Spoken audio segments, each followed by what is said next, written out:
Welcome back to the Marketer of the Day podcast. We are here with 35-year-old ex-YouTuber, former professional basketball player. He is Augie Johnston. He is an entrepreneur. He is currently making waves in the video editing industry as a result of his promising startup called VidChops. We're going to hear all about YouTube and about video and about monetizing and everything that comes with that. Augie, glad to be talking to you.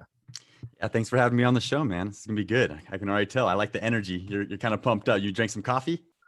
I'm just starting on my coffee right now, but Okay. maybe by the time we're done, I'll be right at the end of it. But yeah, I'm excited, and I'm always intimidated talking to the video guys because there's always like a cool setup behind, and all I have is just some softbox lights in front of me, and I just call it a day. I'm kind of a get it done and film the video kind of guy. I get a little overwhelmed when people geek out about technology and about like the light umbrellas and like they have someone just off screen holding the light reflection. And so the geekiness of video, it kind of discourages me, but I like how slick some of the videos guys like you put out. And I'm always impressed when guys like you put out the quantity plus the quality, and the YouTube channel is just full of all kinds of videos with all kinds of views and all kinds of relevant keywords. And it all looks like a super slick system. So I'm excited to talk to you, Augie, about whatever you feel is relevant with video and YouTube these days, especially what you have going on, what has you passionate and excited. So maybe the last like 6 or 12 months, what has been your focus? What has had you fired up?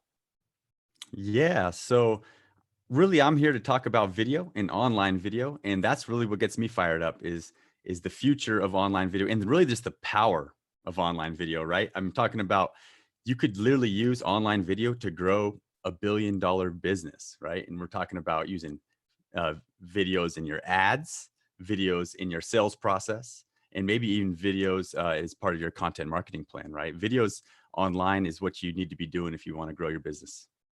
Okay, so we all need to be doing it. And you're making me think that I think I'm on video about 5 days a week, between filming YouTube, between doing podcast interviews like what you're on here. I run a podcast show for someone else. So I'm always on video. I feel like if I was off a video for like 2 weeks, I wouldn't even know who the heck I am. But then also, kind of like I said a moment ago, is I don't have like the super fancy production quality. And when you're talking about video production, sometimes I picture things like having like a landing page or a sales letter where the person is like standing up and he's like way far back and there's like white all around him. It's like he's in like some kind of Apple branded void of space. And so what's the jumping off point for someone like that? If someone says, I know I need to be doing video more, but I might not have like a whole background and a bunch of stuff, like what's the easy win for someone who says, I like Augie, I like what he has to teach and what he's doing with video? What should we be doing to kind of tap more into this amazing video opportunity in front of us? Yeah. So as far as being like intimidated by, the whole production side of it and stuff, you shouldn't be. I mean, we have clients that create videos with nothing but their iPhone and get, 1, 2, even 3 million views a month on YouTube. So really what I would say for those that are worried about the production side is stop worrying about it. Just get the fundamentals right. I can tell that you have your fundamentals right. You have some sort of lighting, right? There's some decent lighting going on. You have space behind you. That's called, depth of field. So you have some space behind you, not backed up against a wall. But yeah, good lighting, depth of field, good audio. And that's really all you need. Those 3 things to create a good video. And there's no fancy equipment that you need. And what I always tell people is, okay, record 50 videos on your phone. Once you get to 50, then treat yourself, upgrade, get yourself a nice camera. And then there's a learning curve that comes with that. You can learn that. And then, after you record 50 more videos there, then upgrade again. But I think starting with your phone and it's all about the content and the words that come out of your mouth. That's the most important part.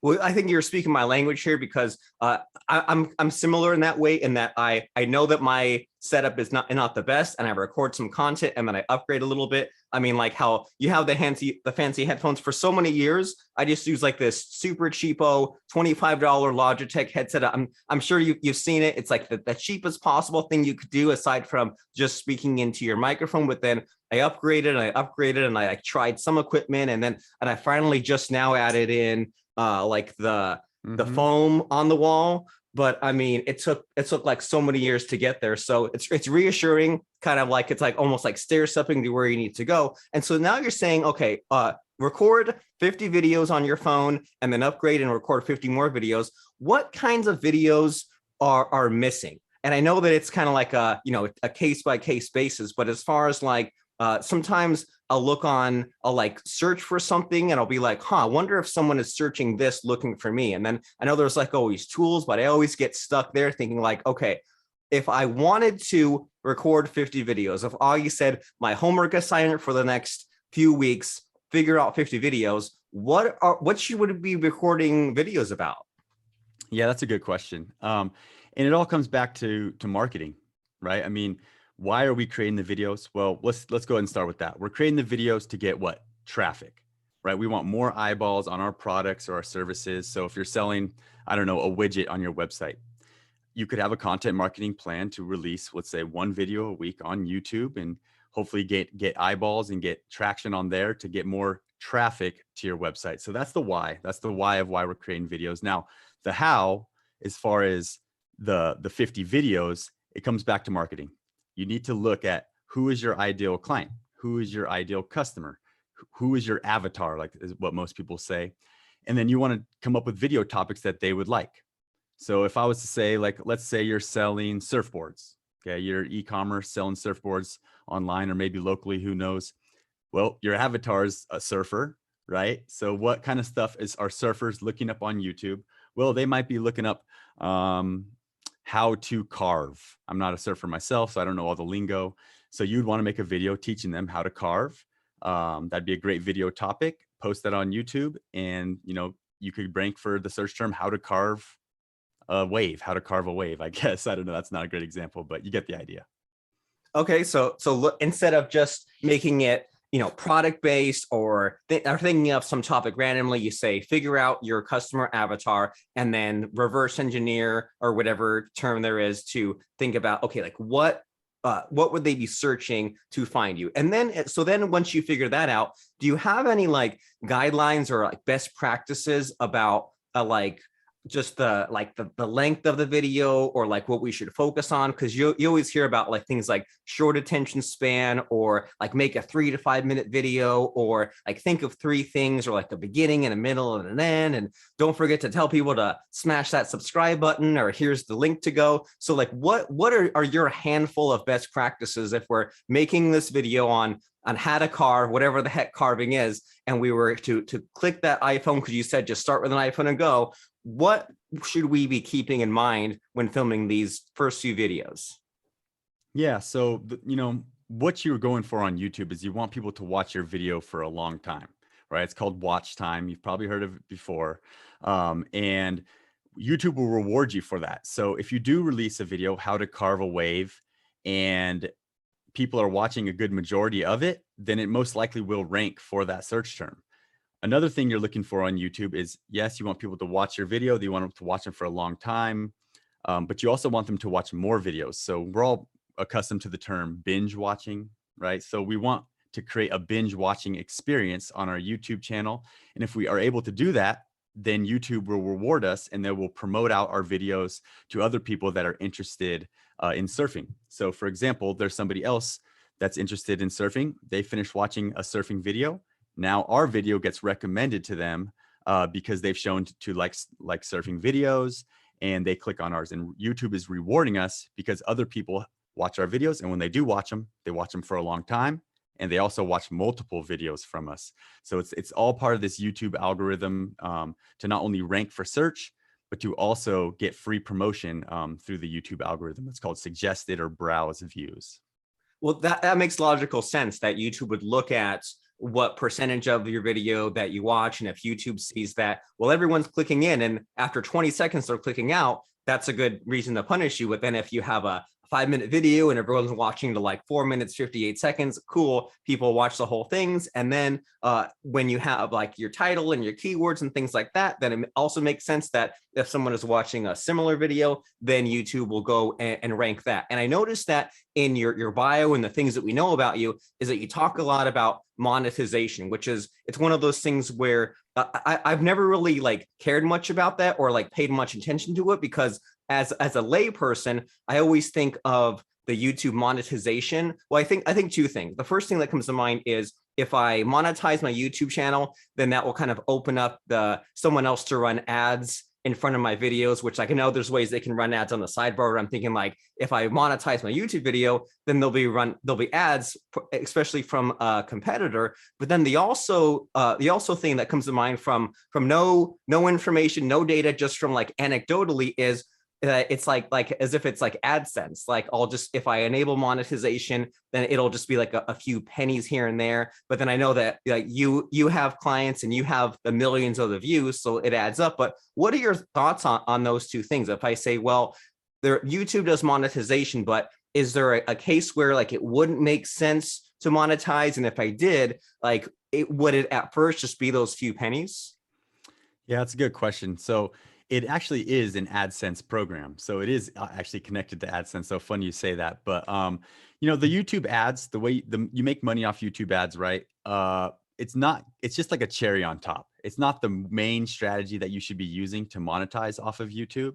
I'll dive a little bit deeper into a few strategies here in a second. But just to touch on the ads, you know, the ads really depend on what type of content you're creating as well, because I have seen, you know, a YouTuber who did an income report and reported on their income, and they made $530,000 off their YouTube ads in 1 month. So this is a YouTube channel called Meet Kevin. He gives out financial advice. He gives out real estate advice. So the amount of money that he makes off his YouTube ads is substantial, because he's getting a higher what's called CPM. He's getting a higher cost, or he's getting paid more per 1,000 times an ad is shown on his video than the average person. So for me, you know, when I was a YouTuber, I grew a YouTube channel to about 20 million views, 200,000 subscribers. I got the little silver play button and everything. It was cool. It was about a 4 to 5 year journey. And I was creating basketball training content. So the people that were watching my videos were kids, a lot of kids learning how to play basketball and stuff. And so I didn't get paid that much for my ads. I got maybe $2 to $3 for every 1,000 views. So that was not substantial for me. So with all that said, the best way to monetize off of YouTube is to build an audience there. And then, like I said before, get people to click a link, which we'll talk about a few different ways you can do that. But to click a link, go to your website and purchase your product, or to click a link, go to your website and enter their email to build a lead for your business. And that's really the best way to monetize. And for me personally, with my basketball training business, what I did is I had people click off, go to get a free workout. It was like a PDF and a video that they would follow. It was a step-by-step basketball training workout. And they would enter their email for that. And then I followed up with email marketing, and we sold different products. We had about 11 different products, some physical, some digital, like an online course, 12-week training program on how to shoot better, stuff like that. And it works great. It's for me, the most powerful way to build a lead, because people are watching a video of you. They're consuming content. You're giving them value. This is how-to content. You're positioning yourself as the expert. Then they're clicking the link. They're going over to your website. For us, it was like a squeeze page where they entered their email for the workout. And I ran traffic to that squeeze page for the workout from Facebook ads. And about 15 to 20% of the people would enter their email from Facebook ads. From YouTube, it was almost 50%. It was like 40-something% of the people that visited that page from a YouTube video would enter their email.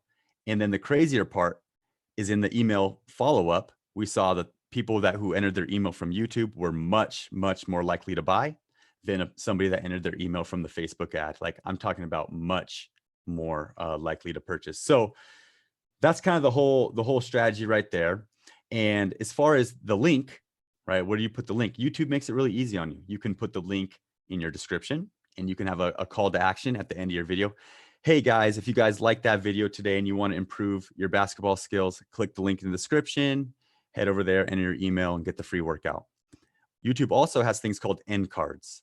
And an end card is a little card that pops up at the end of your video. And you can add a clickable link that on mobile or on desktop, people can click on that link and it'll send them to your website as well. And so YouTube makes it easy for you to actually be able to get people off of YouTube to your offer. Well, super cool. And like what you're mentioning there, it seems like, I mean, it applies on almost any platform, right? Like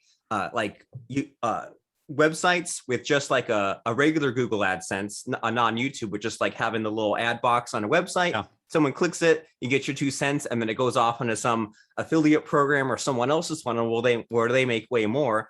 And versus, you know, promoting an affiliate program yourself. And, you know, same thing with the with what you're mentioning here with YouTube, of instead of just taking like the pennies of what YouTube gives you, why not have a better strategy there? Why not send someone to a landing page where you can sell them something or get them to opt in and like build upon it from there? And you mentioned Meet Kevin. I know exactly who Meet Kevin is. I first came across him on what you mentioned earlier of the suggested titles. Like he had some video about, it was like Grant Cardone restraining order. Like Grant Cardone had a restraining order against him because he was kind of stalking Grant Cardone. And then I ended up watching a few of his videos, and he was talking about real estate stuff.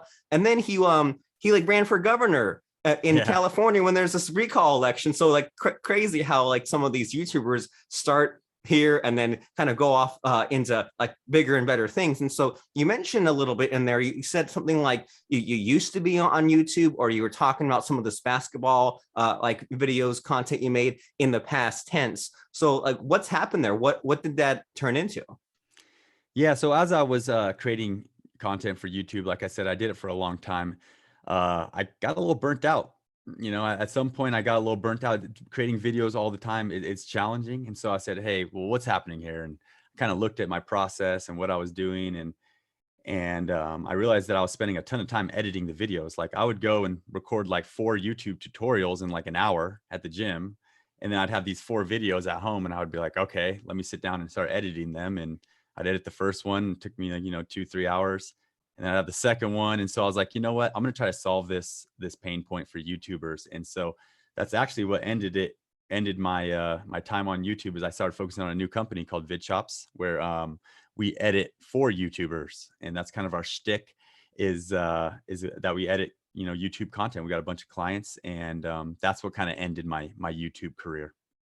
Is just getting burnt out on the recording, then having to switch gears and editing, and you say, I just want to be the guy that records it.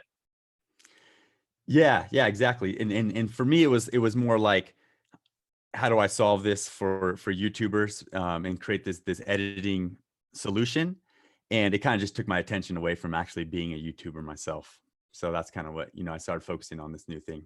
Okay, well, fair enough. It evolved into something else. And so, so as far as like what, like, anyone could say, like, oh, sure, I'll find the time to edit it. But then, as you and I know, that's time that can be better spent to other things. And it might be like so aggravating, so time consuming, and you might like miss out on like certain things with the editing. And so from what you've seen and all like these clients that you've had and all this like editing that your team has done, are there like specific things that should be done with YouTube videos? Because like you always hear about things like, have like quick cuts, or have, like subtitles or captions, or have, titles, or you hear about things like, well, if you have like a very light music soundtrack, it'll make the video seem like quicker and shorter. Does any of that apply? Or are there like a handful of like must do or nice to have things with video editing?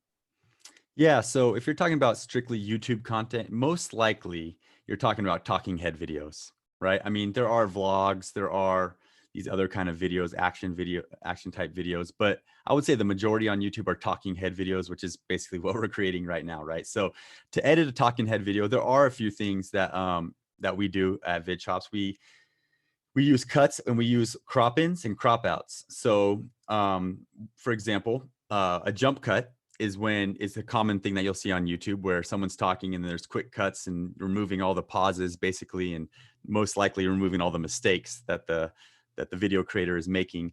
And so what you can do is you can kind of create what's called a multi-cam look, almost like the creator's using two cameras, one that's cropped in and one that's cropped out. And in the edit, you can kind of just create like a pattern interrupt, keep attention by cropping in, right? So all of a sudden, like for this video, right, all of a sudden it's cropped in, I'm talking here, and then in the edit, you can cut it and now it's cropped out, talking back here. So that's one tactic. Another tactic would be to create like full screen titles. So, we all know text animation can go on the screen here, but another way to create a good pattern interrupt is to create like a full screen cover with like just text to, switch it up on the viewer, keep it engaging, have them read something that hopefully will hook them to stick around longer. So that's just another strategy. There's a lot more that we do, creating an end card at the end. If we're talking about YouTube, we already spoke about the end card. If you're familiar with YouTube videos, normally at the end, the screen will switch a little bit. There'll be like a template there where you have the subscribe button on the screen, maybe another video on the screen. So that's all part of the YouTube editing process. And it seems like with some of when the editing is done really well, they have it really dialed in where there's the end screen and there's like the suggested videos. And sometimes they have the graphic planned so well that the suggested little cards on YouTube are like exactly aligned with that end screen.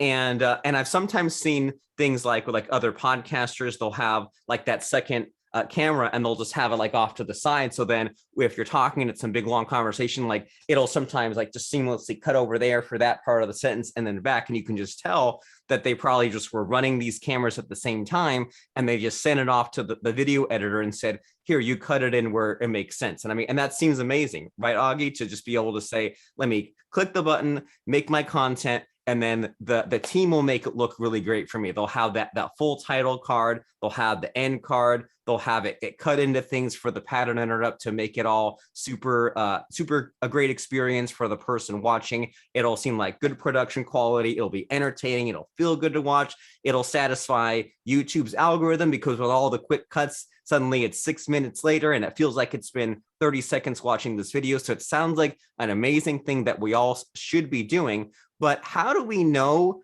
if we're kind of at that point? Like you said, we need to start off simple, start with just the phone, record the 50 videos. Is it always a good time to get someone to edit our videos, or is that a thing to then later work up to? Yeah, well, it depends on who you are and what you're doing, right? If you're just like a solopreneur who just is trying to launch a newsletter and you're creating these videos yourself, then no, there's no budget, right, to hire somebody to edit the videos. But if you're a business, right, and you have a budget, then I definitely think that you should be outsourcing and hiring people to edit your videos, because like I said, it could take you 4 hours to edit video. You should probably be spending those 4 hours doing something, more productive in your business. And that goes for most people. So I guess the line is drawn is, what are your profits looking like? How much money are you making off what you're doing? And if you can afford to hire somebody, then you should, because you can focus on more important things.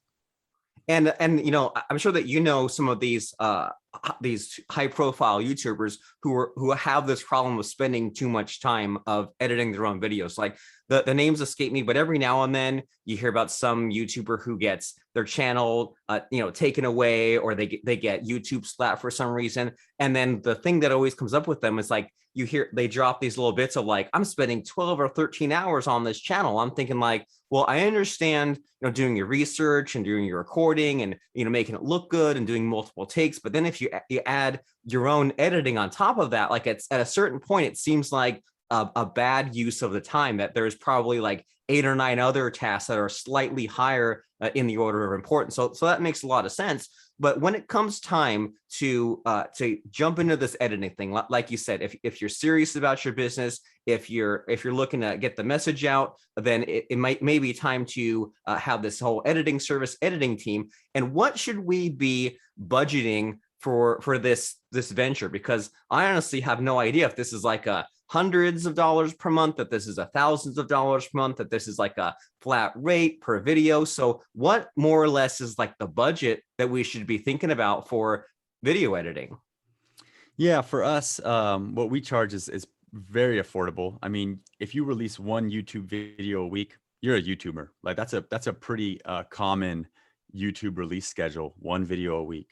So for that, we have a plan that's $325 a month, and we edit 4 videos a month for you. You just log into you record your footage, you upload it to Google Drive, you log into our portal. We have like a back-end app. You complete a short form, you hit go, and then we return the video back in 2 days or less. So that's 4 videos a month. If you want to go even deeper, we have a plan that's 8 to 12 videos a month. And that gets up there a little bit more. That's $595 a month. You're getting 8 to 12 videos. Now that's a lot of videos, right? 12 videos in a month is a lot. And then we also have another plan that is 16 to 20 videos a month. So there are people that release 20 YouTube videos a month. And, we have one client, when she started with us, she was getting about 55,000 views a month. She was doing pretty good, pretty well. And then I think it was 2 months with us, and she started releasing 20 videos a month. She increased to over 1 million views a month. And now she's at over 2 million views a month, and she releases 20 videos a month. And, we edit them all for her.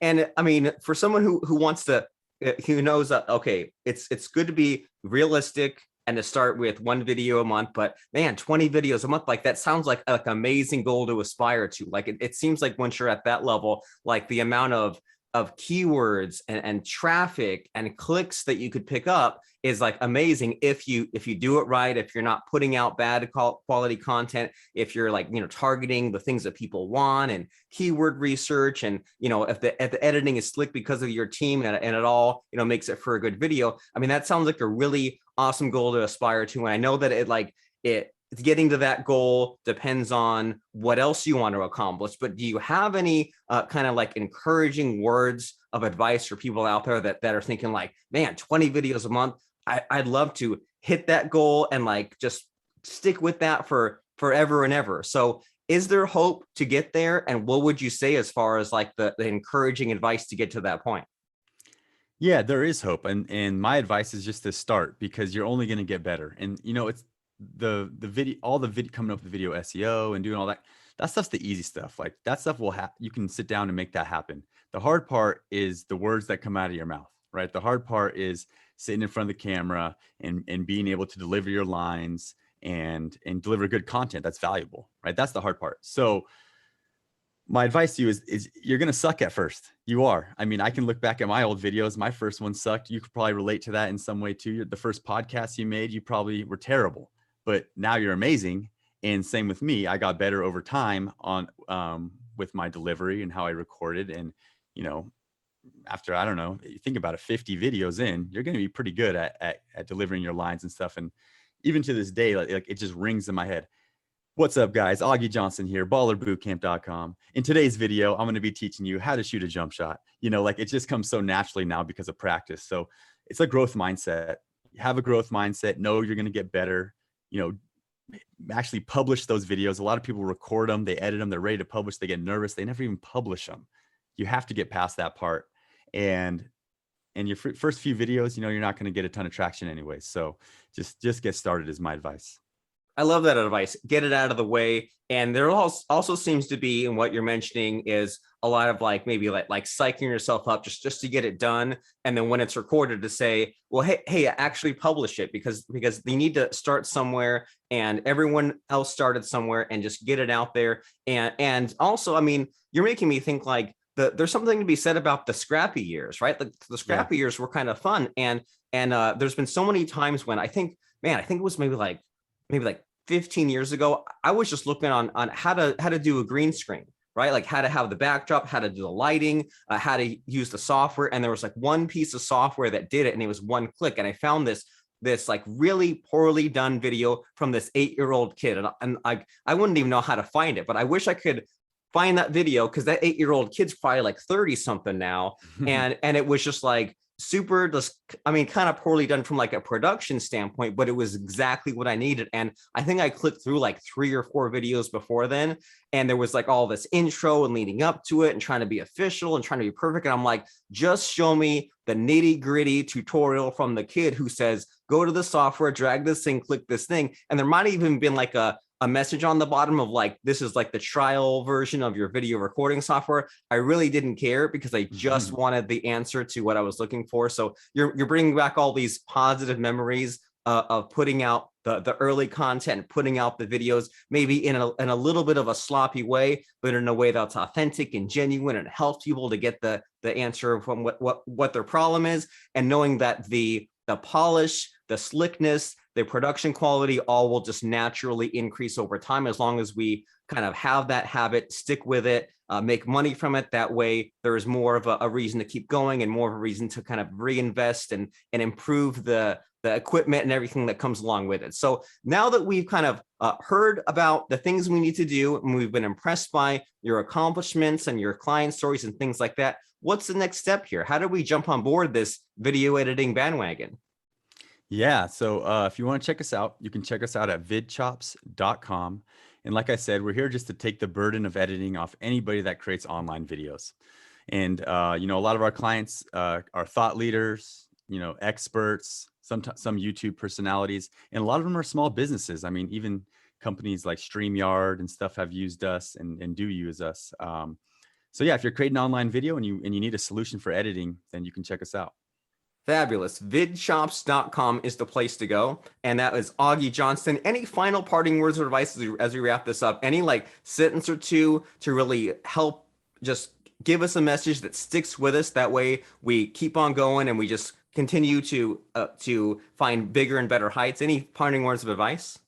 We talked a lot about YouTube as part of like content marketing today, but really online video should be part of your marketing strategy in many ways, whether it's your ads you run, whether it's the landing page that has a video on it, or the content you're creating. Because in my opinion, video is by far the most powerful media.